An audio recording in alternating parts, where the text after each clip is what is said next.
Au fait, vous saviez que les films de zombies qu'on connaît actuellement descendent un peu de l'architecture gothique anglaise? On rembobine. Déflation.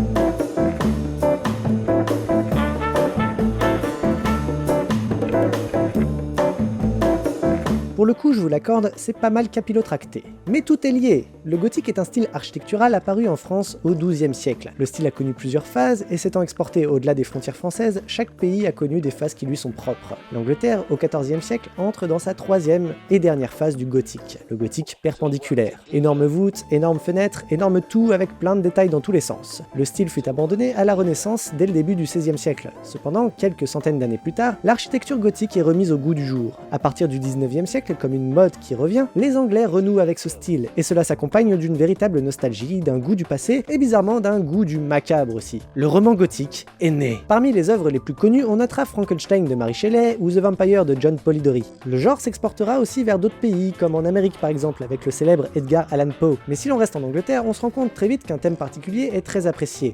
Celui du vampire. En 1897, Bram Stoker publie son Dracula. Le vampire entre dans le folklore, la culture pop, et le livre de Stoker traversera les décennies sans perdre de sa popularité. Parmi les écrits qui l'influencera, on trouve celui de Richard Matheson, Je suis une légende. En effet, on y retrouvera des vampires en tout point semblables au conte Dracula de Stoker, ainsi qu'aux autres vampires de cette époque gothique. Ils n'aiment pas le soleil, sont allergiques à l'ail, ainsi qu'aux effigies du christianisme et doivent être achevés au pieu pour profiter du repos éternel. Et non, je ne vais pas enchaîner sur l'adaptation qui est sortie sur nos écrans en 2007, car avant cela, il y a eu un bien grand bond dans la représentation du mort-vivant au cinéma. George Romero.